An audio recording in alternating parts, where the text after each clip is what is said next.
The sky over Tokyo had forgotten how to shine. Once it glowed with the pride of an empire, now it hung heavy and pale, wrapped in clouds of silence. Far away, faint rumbles echoed across the horizon, reminders that the war was closing in. It was October 1944. Japan, once confident and fearless, was slowly losing its breath. Every morning the newspapers carried harder truths: Saipan lost. The Philippines under attack. People stood in long queues for rice, mothers whispered prayers over letters from their sons, and the air itself felt older, heavier. At the naval headquarters in Tokyo, officers sat around a long wooden table, faces dim under the yellow light. Maps of the Pacific covered the walls, lines of red ink showing the steady advance of American forces. The atmosphere was thick with unspoken worry. Finally, Admiral Takejiro Onishi broke the silence. His voice was calm, almost too calm. "Our ships are gone. Our fuel is gone. Our time is running out," he said. Then, after a pause, he added something that would change history.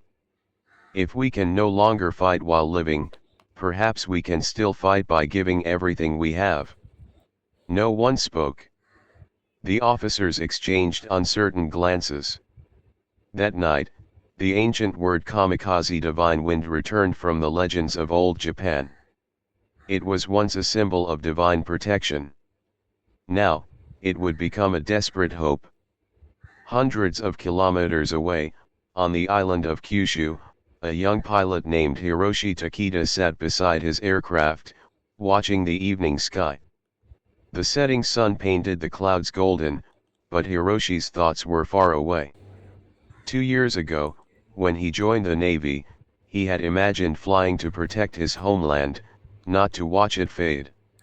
His friend, Kenji Sato, came running from the barracks with a letter in hand. "My sister wrote to me," he said, smiling. "She says when the war ends, she'll cook me real food again." Hiroshi smiled back, but said nothing. Deep down, both knew many dreams now lived only on paper. The next morning, all the young pilots were called to the airfield. Their commander stood tall before them, his expression firm but his voice gentle. "Young men," he said, "our nation stands at its final test.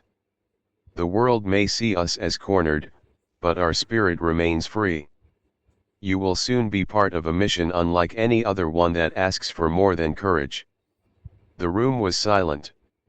The meaning behind his words hung in the air. Every pilot understood, even if it was never said aloud. That night, Hiroshi sat by a dim lamp, writing to his mother. "Okasan," he wrote, "do not worry for me. I have been chosen to protect our skies. Whatever happens, know that I am at peace. Please tell my sister to smile when she looks at the stars. I will be watching with her." Outside, Kenji sat under the same sky, holding his own unfinished letter. "Do you think this will really change anything?" he whispered. Hiroshi looked at him and said quietly, "Maybe not the war. But maybe our hearts." In the cities, newspapers began printing stories of divine heroes. Posters showed smiling young men rising toward the sun with the red circle of Japan shining behind them. People found hope again, a quiet, fragile hope that maybe, somehow, these sacrifices would protect their homes. By the end of the month, the first special units were formed. Early one morning, the airfield was filled with the sound of engines warming up. The commander stood before the lined-up pilots, eyes moist but voice steady. "You are the pride of our nation," he said. "Fly high and may peace follow your path." Each pilot bowed deeply. Some smiled bravely, others simply closed their eyes for a moment, as if trying to remember every sound, every breath of that morning. Then, one by one, the planes lifted off, disappearing into the orange sky. The soldiers on the ground watched quietly until the last aircraft faded beyond the clouds. The only sound left was the wind. Hours later, far away across the Pacific, the American naval fleet noticed something strange on their radar screens: a few single planes flying low, fast, and straight. At first, it seemed like an ordinary attack. But the patterns were unusual, the aircraft were not returning. The officers exchanged uncertain looks as the sky above the sea filled with distant flashes and rising smoke. When reports reached Tokyo, they said that several enemy ships had been badly damaged. The radio declared it a moment of triumph. Crowds gathered in the streets, waving flags, crying, cheering. After months of hopelessness, Japan felt a moment of pride again, even if it came at an unthinkable price. At the Kyushu base, Hiroshi and Kenji stood in front of the portraits of those who had taken part in the first mission. The commander's voice echoed across the airfield: "Their spirits will protect our homeland." Soldiers raised their voices together, calling out *Banzai! *Long live Japan! That evening, Hiroshi opened his notebook once more. He looked at the sunset and wrote, "If my life must be given for my country, then let it be not for destruction, but for peace. Let there come a time when no one has to choose between living with honor and dying with it." He closed the notebook and placed it inside his flight jacket. The air was cool, carrying the scent of sea salt and cherry blossoms. Somewhere far away, the faint hum of planes could still be heard, fading slowly into the distance. The night sky above Japan was quiet again. But this silence was not peace, it was the sound of a nation holding its breath. And though the stars still shone, the sky itself seemed tired, a sky that had already surrendered long before its soldiers ever did. Wings for the Emperor. The morning air at the Kyushu Air Base carried the faint scent of sea salt and steel. A pale sun rose behind the clouds, spreading a soft orange light across the row of parked aircraft. The sound of footsteps echoed on the runway as young pilots assembled in formation, uniforms pressed, eyes steady, hearts uncertain. Commander Hayashi walked past them slowly, his boots clicking against the ground. His expression revealed nothing, yet his silence carried more weight than words ever could. When he finally spoke, his voice was calm, almost gentle. "You are no longer just pilots," he said. "You are the spirit of our nation. Each of you carries the hope of millions who cannot fight. When you take flight, remember the sky watches, and the Emperor himself watches with it." The young men bowed in perfect unison. For a moment, there was no sound except the cry of distant seagulls. Among them stood Hiroshi Takeda and Kenji Sato. Hiroshi's fingers tightened around his flight helmet as the commander's words sank in. Kenji, standing beside him, stole a glance at his friend and whispered softly, "Do you think the Emperor really knows our names?" Hiroshi smiled faintly, not out of disbelief, but because the question itself felt too human for a moment like this. Training continued every day, but it no longer felt like ordinary preparation. The instructors didn't speak about survival anymore, instead, they spoke about precision, purpose, and spirit. Planes were modified with larger fuel tanks and heavy payloads. The young men practiced takeoffs endlessly, though they knew they would never rehearse landings again. Each night, they wrote letters. Some wrote to parents, others to friends, and a few simply wrote to the sky. The barracks smelled of ink, paper, and quiet bravery. Hiroshi wrote almost every evening. His notebook had become his only place of truth. Kenji laughs as if tomorrow will never end, one entry read. Maybe he is right. Maybe the trick is not to think of endings at all. Asterisk. The training field was surrounded by cherry trees, and though it wasn't the season for blossoms, a few pale petals still clung stubbornly to the branches. The instructors often used them as metaphors. A cherry blossom falls at its most beautiful moment, they would say. The young men nodded, though inside, most of them simply longed to see another spring. One evening, after training, the men gathered in the mess hall. The room was filled with laughter, songs, and the smell of rice and miso soup. Someone had found a small radio, and soft music played in the background. Kenji, always the loudest, stood up and raised his bowl. "To the sky that belongs to us," he shouted. Everyone laughed and joined him, clinking bowls together. Even Hiroshi smiled, though behind his calm eyes there was a storm of thought. Later that night, when the others had gone to sleep, Hiroshi and Kenji sat outside under the stars. The night was cool and quiet. A lantern flickered beside them. "Do you ever wonder," Kenji asked, "what people will say about us after it's over?" Hiroshi looked up at the sky. "They'll call us heroes," he said softly. "Do you believe that?" Hiroshi thought for a long moment. "I believe we are sons, friends, brothers, heroes or not, that doesn't change." Kenji smiled faintly. "You always think too much." "And you," Hiroshi said, "never think enough." They both laughed quietly, their voices fading into the breeze. Days passed quickly. The instructors began final evaluations. Lists were drawn, names were chosen. Each pilot knew what it meant when his name appeared on the board outside the commander's office. It was a strange feeling, pride and fear in the same heartbeat. When Hiroshi's name appeared, Kenji was the first to see it.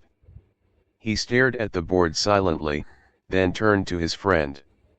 "It's you," he said, forcing a smile. "The sky chose you first." Hiroshi felt his chest tighten.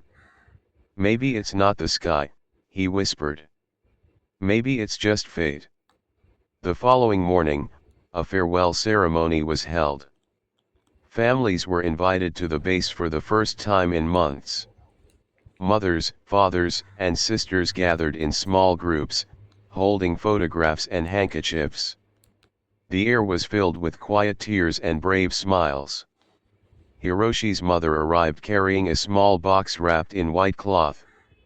Inside was a piece of her late husband's scarf, a keepsake from another war. "Wear this when you fly," she said softly, tying it around his wrist. "So you'll never forget where you came from." Kenji's sister, meanwhile, handed her brother a folded paper crane. "It's for luck," she said. "Even though you say you don't need it?" Kenji grinned and promised to keep it in his pocket. That afternoon, as the families departed, the airfield fell into a gentle silence. The sun dipped low, painting the runway gold. Hiroshi stood beside his plane, running a hand along its smooth surface. "It's strange," he said. "It looks just like every other aircraft. But now it feels like something else entirely." Kenji nodded. "Maybe because now, it's a promise." The two friends stood quietly for a while, listening to the sound of waves from the nearby shore. In the distance, a bugle sounded a signal for evening roll call. That night, the camp gathered for a traditional farewell dinner. Each pilot was given a white headband with the red rising sun, the hakimeki, a symbol of courage. They tied it around their foreheads as the commander spoke. "Tomorrow, you will take flight not just as men of war, but as the spirit of this land. Let your hearts be calm. The sky remembers every name that touches it." After dinner, the pilots walked back to their quarters. Some sang softly, others walked in silence. Hiroshi opened his notebook one last time. "Tomorrow," he wrote, "*the wind will carry us. I am not afraid, but I cannot pretend to be ready either. Kenji says the stars look like lanterns guiding us home. Maybe he's right. Maybe home isn't a place. Maybe it's peace. Asterisk. He closed the notebook and placed it under his pillow. The sound of the ocean drifted in through the window. Outside, the moonlight lay gently on the empty runway, turning the planes into silver silhouettes. Kenji appeared at the doorway, smiling. "You're still awake?" Hiroshi nodded. "Then promise me something," Kenji said. "When you're up there tomorrow, look for me in the clouds." "I will," Hiroshi replied quietly. "And if you get there first, wait for me." They laughed softly, the kind of laugh that hides 100 things words can't say. When the lights went out, the base fell silent. Only the wind moved, brushing against the hangar doors, a soft whisper, like the breath of something sacred. Somewhere in that silence, the hearts of young men beat in rhythm with the sky above them. They were ready to fly. Not for victory. Not even for glory. But for a promise that their land, their families, and their emperor would see another sunrise. And as the night faded into the first light of dawn, the airfield shimmered like a dream waiting to take flight, wings prepared, hearts steady, and souls at peace. The divine wind. The sun had barely kissed the horizon when the airfield came alive. Engines purred like restless cats, wings gleaming under the early light. For Hiroshi and the others, it was a morning they had been trained for, dreamed of, and feared all at once. Every movement, every glance was precise. This was no ordinary flight. The commander walked along the rows of aircraft, inspecting, nodding quietly. "Remember," he said softly, "the wind is with you. Let it guide you. Not with force, but with focus." Hiroshi adjusted his goggles and took a deep breath. The hum of the engine beneath him was comforting. Beside him, Kenji's plane shimmered in the soft sunlight. The two friends exchanged a small nod. No words were needed. The weight of their promise hung silently in the space between them. Soon, the first group of planes lifted off. The air seemed to hold its breath as they climbed, each one slicing through the clouds like silver arrows. Hiroshi felt a strange mix of exhilaration and calm. The ground fell away, and the world below became a patchwork of fields, rivers, and rooftops. Up here, everything felt quiet, almost sacred. As they approached the Pacific, radio signals buzzed faintly. This was not a war of screams and explosions, but of precision, timing, and unseen strategy. The young pilots moved as if choreographed, each aware of the other's position, each trusting the wind to carry them true. Hiroshi glanced at Kenji, who gave him a small, encouraging wave. "We're together in this," the gesture seemed to say. And in that moment, Hiroshi felt the strange comfort of companionship amidst the enormity of what they were about to face. Far across the ocean, the American fleet had noticed unusual radar signals. Officers leaned over maps and screens, puzzled at first, then alert.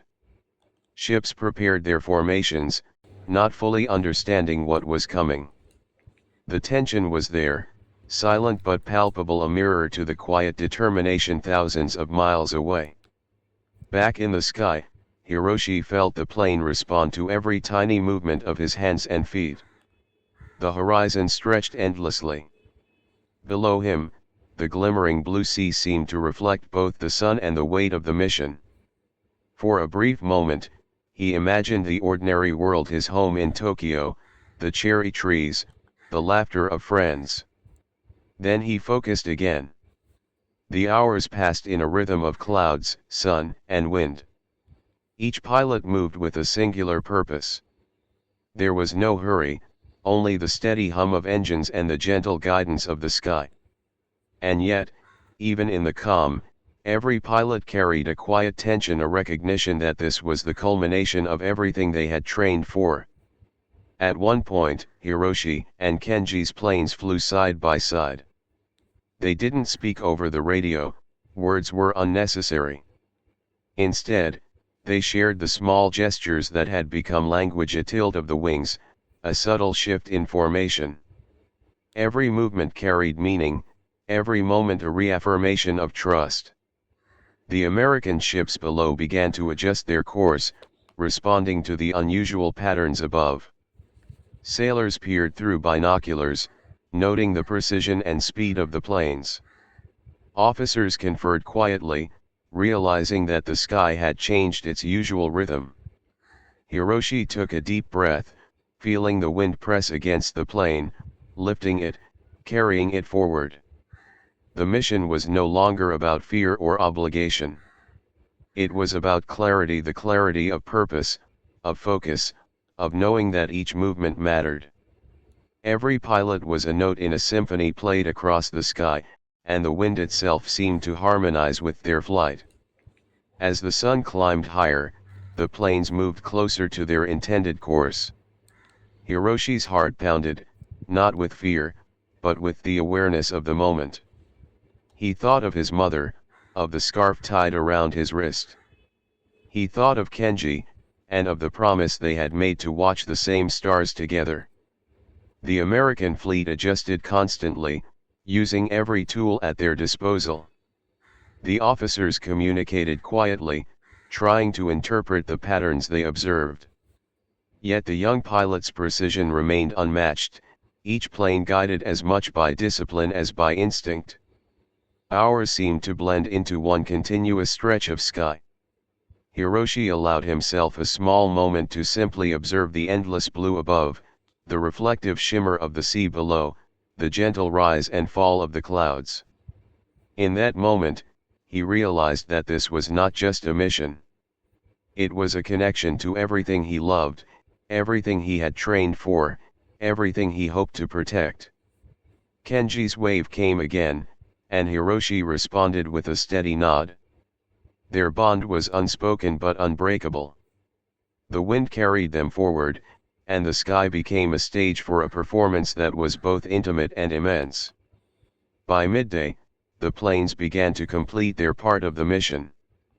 The American fleet had adapted quickly, demonstrating both strategy and resilience. Both sides now understood that this was more than a simple encounter. It was a test of determination, timing, and spirit. The young pilots returned to the base slowly, engines humming softly as the sun began its descent. The airfield welcomed them with open space, empty yet familiar. Hiroshi's hands were steady as he guided the plane to the landing strip. Beside him, Kenji landed smoothly, giving a thumbs up that mirrored relief and pride. On the ground, the pilots disembarked quietly. Their faces were calm, but the weight of the journey hung lightly in the air. The commander awaited, nodding in acknowledgement. "You have done well," he said simply. "Not just for the mission, but for the spirit that carried you here." Families greeted the pilots, offering quiet smiles and gentle embraces.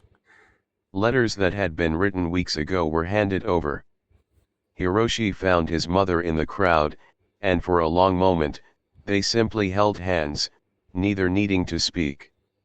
The scarf still tied around his wrist felt heavier with meaning, a symbol of continuity, love, and purpose. That evening, as the sky turned orange and the sea reflected the fading light, Hiroshi and Kenji sat together once more. They didn't talk about the details of the day. The sky had its own memory, and the ocean carried the rest. Instead, they simply watched the horizon, understanding that what they had done was part of a larger story. Hiroshi opened his notebook. "The wind carried us," he wrote, not to glory or fear, but to understanding. Each plane, each moment, was a note in the song of the sky.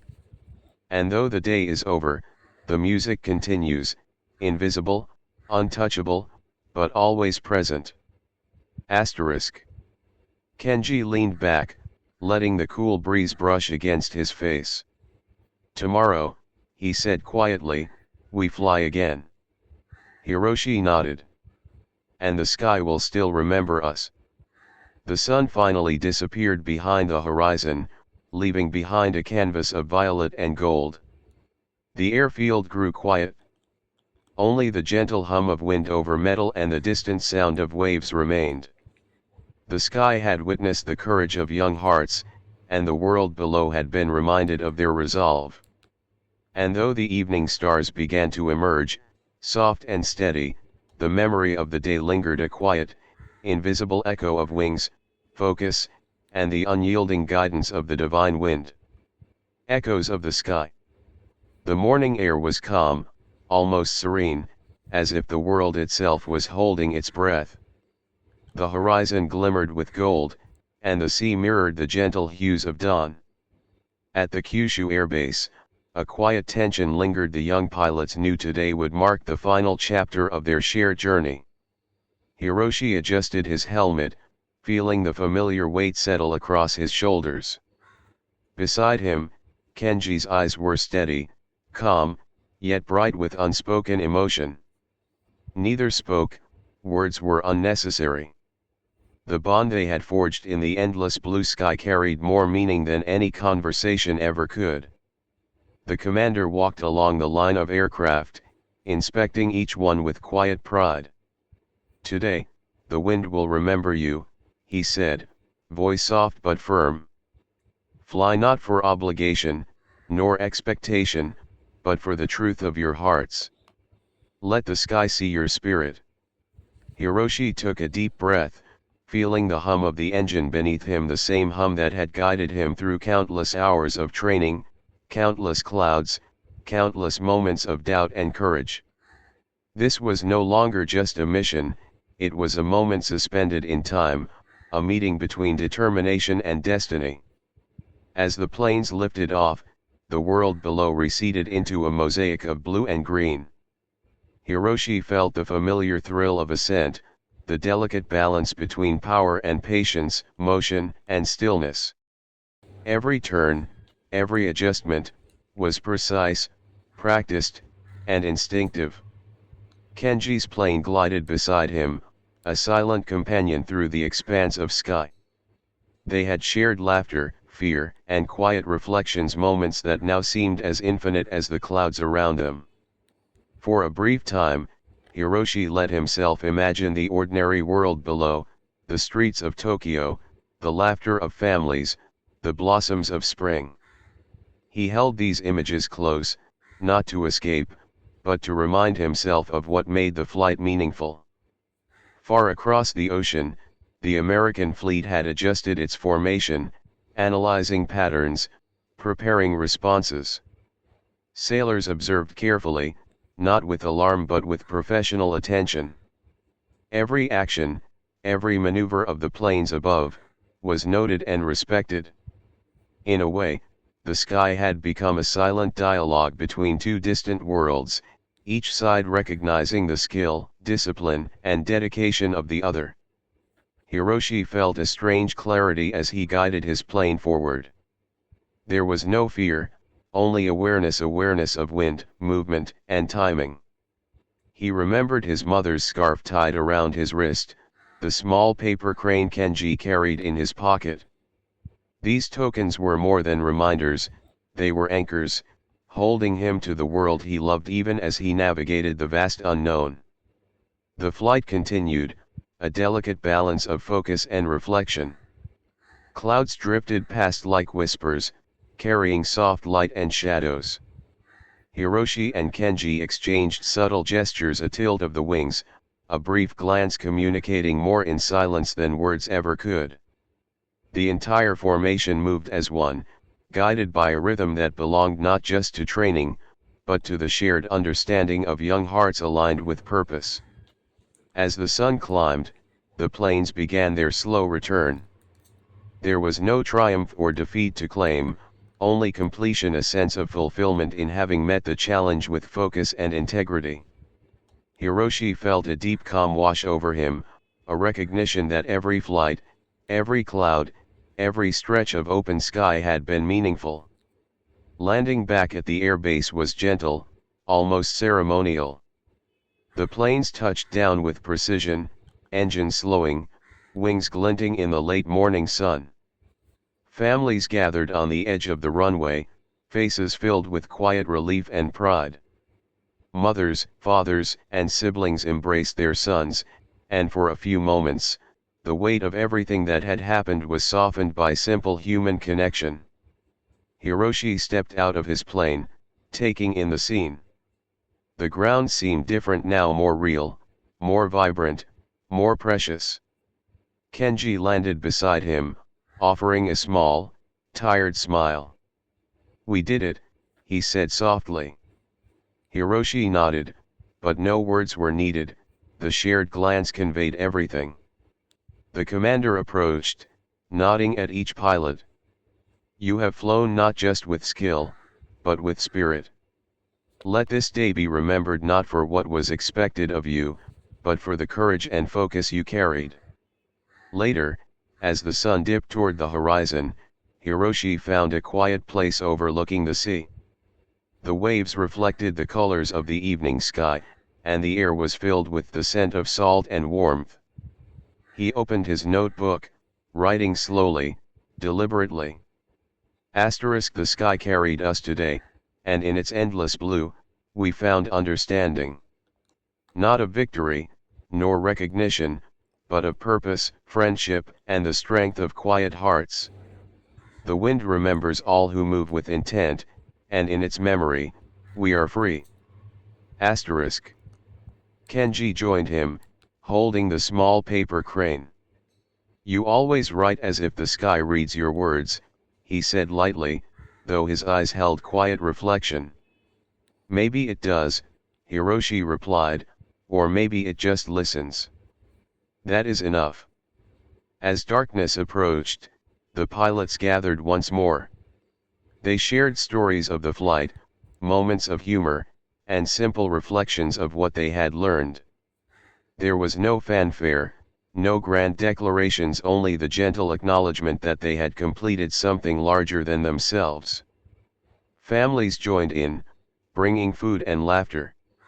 Children ran along the edges of the airfield, pointing at planes, dreaming of skies yet to be conquered.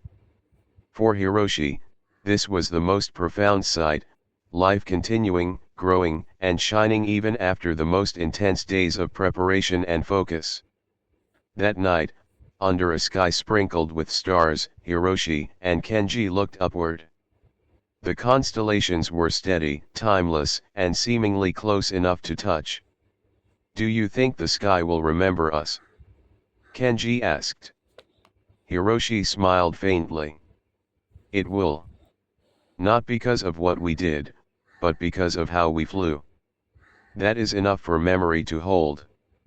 In the quiet that followed, the airfield fell asleep. Only the gentle hum of waves and the soft whispers of the night wind remained. The planes rested, their wings still reflecting the moonlight, while the pilots' hearts carried the echoes of the sky, a memory of motion, courage, and connection that would remain long after engines were silent. Hiroshi wrote one final line in his notebook, "We flew with the wind, with purpose, with friends beside us. The sky does not forget, and neither will we. Tomorrow is another day, another horizon, and the promise of continued flight." And as the first light of dawn began to touch the horizon, there was a sense of calm, a recognition that life continues, lessons endure, and the spirit of courage and friendship can echo through the skies, beyond any mission, beyond any moment, into the hearts of those who watch, remember, and dream.